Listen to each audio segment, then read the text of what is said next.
Have you ever asked yourself, why did I buy that?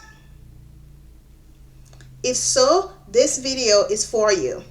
Let's uncover the emotional side of spending, and most importantly, let's help you take back control over your wallet and your life.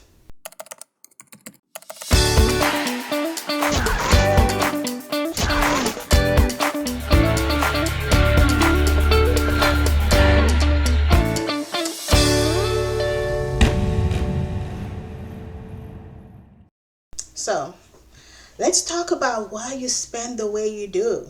Spending isn't just about swiping a card, it's more than the money. It's also about our emotions. From the thrill of finding something on sale to the soothing nature of retail therapy, our emotions are often dictating our financial decisions without us even realizing that they are.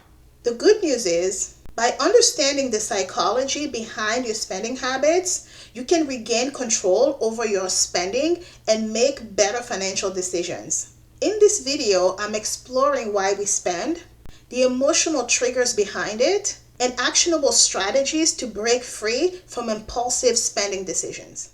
Let's start the conversation by talking about the emotional triggers behind our spending. Did you know that spending is actually activating your brain's reward system?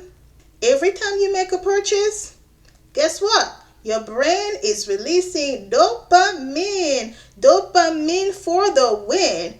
Dopamine is a feel-good molecule. This actually creates a temporary high in your brain. But often this high, as is true with most highs, always leads to regret and overspending. So here are 5 emotional triggers that might be controlling your spending. Stress and anxiety. When we are stressed and anxious, shopping becomes the quick relief that we need. And trust me, I'm speaking from experience because I'm stressed most of the time. Happiness and celebration. Yes, happiness and celebration is an emotional trigger. Treating yourself after good news feels very rewarding. How often has this happened to you? You heard something great and you're like, I'm gonna go shopping to celebrate. I need to buy something so I can remember this day. FOMO, fear of missing out. Limited time offers or any trends that creates urgency. We've all been at the grocery store or at the mall and we've seen that sign, limited time offer. This opportunity is not going to come back, so that triggers our brain into overspending. Social pressures. Who is this one, real or what? Keeping up with friends, influencers, expectations of other people who don't know you and don't give a crap about you, honey. Boredom. Yes, this one is a huge one for a lot of people.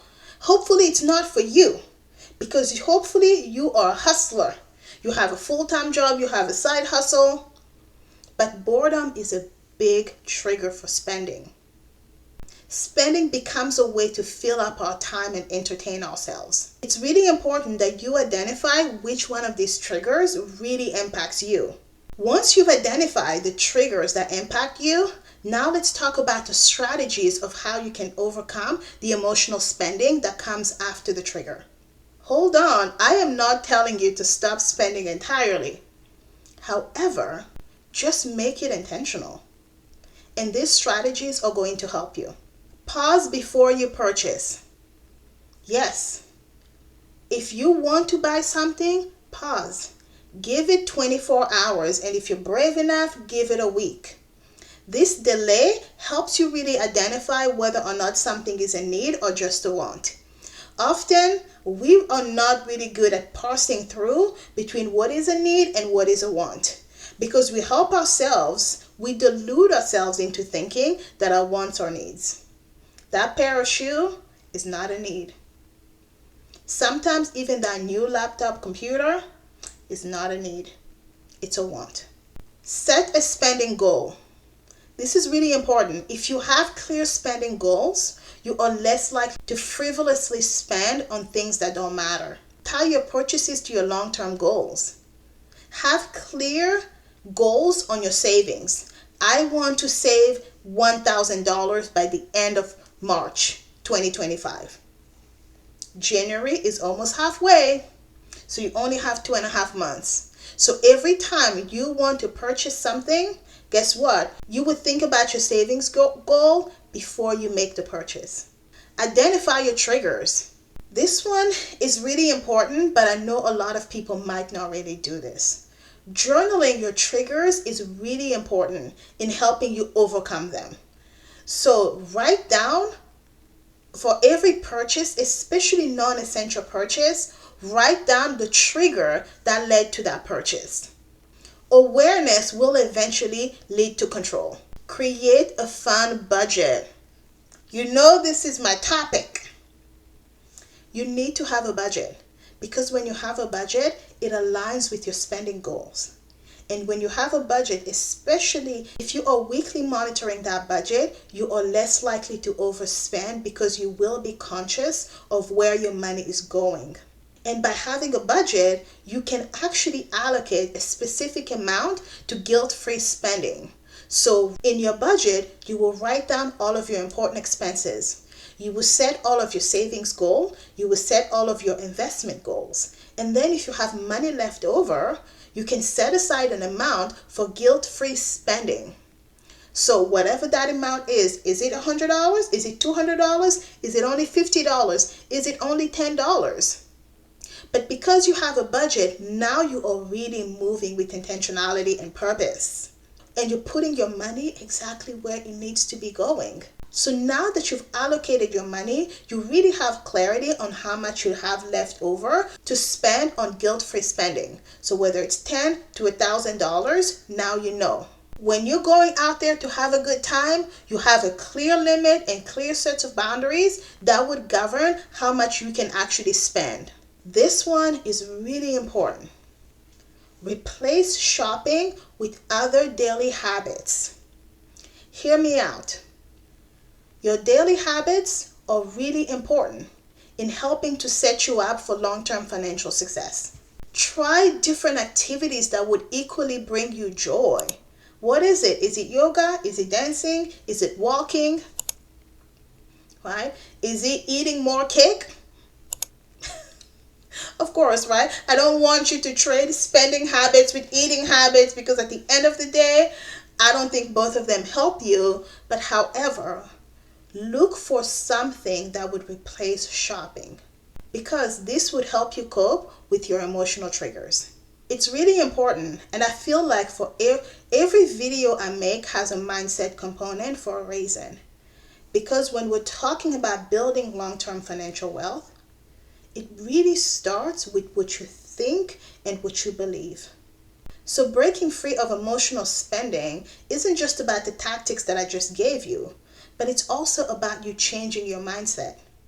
So here are a few ways you can begin to reframe your relationship with money. First, ask yourself, is this purchase going to bring me long-term joy, or is this just a temporary fix? This is really important. I do this with everything I spend, even when I'm just about to buy like a drill that I need to drill inside of my house.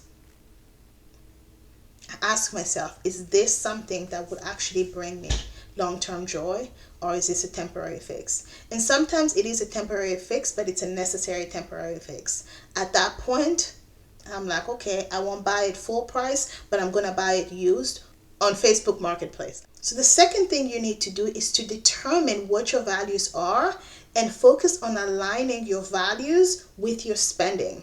For example, instead of spending money on shoes, maybe you value experiences and investments more. Put the money there. I deeply value financial independence. So from the time I came straight out of college, all of my college friends were buying new cars. They were living in really nice, lavish apartments. What was Nandy doing? Investing in failed businesses. Yes, honey, yes. All of those failures have led me to where I am today. About 13 years later, I have a multi-million-dollar real estate portfolio. I bring in well over $250,000 a year in income. And right now I am building a third reliable and stable stream of income. That is not a flex because, honey, I have a lot of scars to show for those results. And I don't advocate for everybody to do it the way I did. But what is important is that I knew my value and I aligned my spending with my value, which was long-term financial security and stability. So every extra penny I made in my full-time job, I funneled through my business. The third thing you can do to reframe your relationship with money is to celebrate progress and not perfection. On my journey, I'm very much that person who sets goals and just move from goal to goal to goal to goal, but it's draining. And you can easily start to give up if you don't take the time to be like, girl, you're doing good. Girl, you're making progress. Small step towards financial awareness do add up. So if you are ready to take control over your finances today, here is your 4-step action plan. First, track. Please pull out a journal, or if you go to the Financial Handbook community, link is below in the description. Go to the Financial Handbook community and we have a lot of financial planning templates that you can use to track your expenses. However, you don't necessarily need one. Get a pen and a piece of paper. Start writing.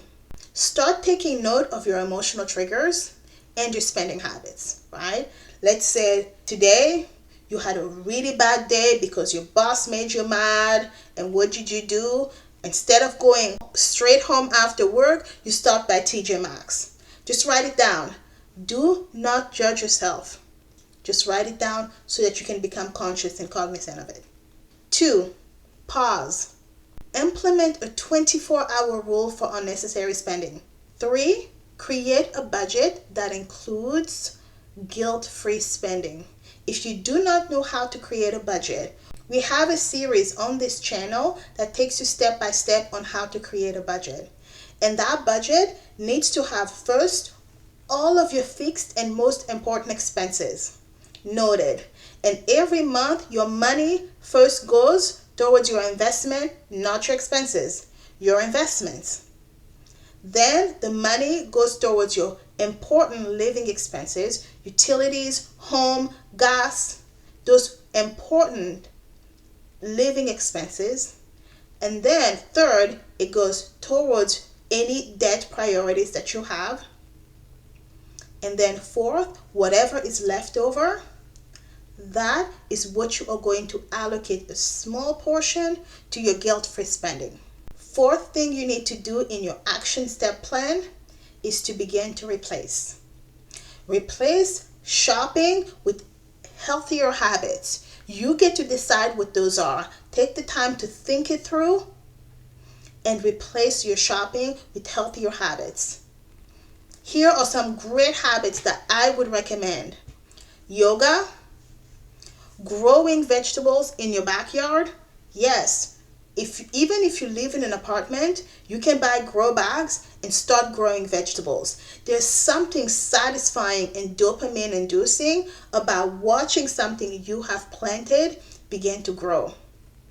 And yoga, because you are calming down your brain, you are becoming more mindful, and that also helps to release dopamine. Walking.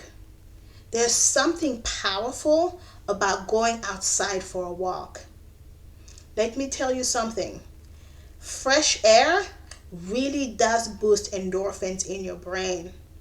So replace shopping with something else. I gave you some really good options, but I'm sure you yourself can think of some really great things that you can replace shopping with. The more intentional you are, the more empowered you would feel about your spending decisions. Emotional spending doesn't have to control you. By taking small steps, you can build a better relationship with money and align your spending with your long-term goals. Which of these strategies are you going to start today? Let me know in the comments below. Thank you so much for your time. If you found this video helpful, please give me a thumbs up, subscribe, and please share this video with somebody ready to master their money mindset. Together, let's build a community of financially empowered individuals. As always, I will see you in the next video.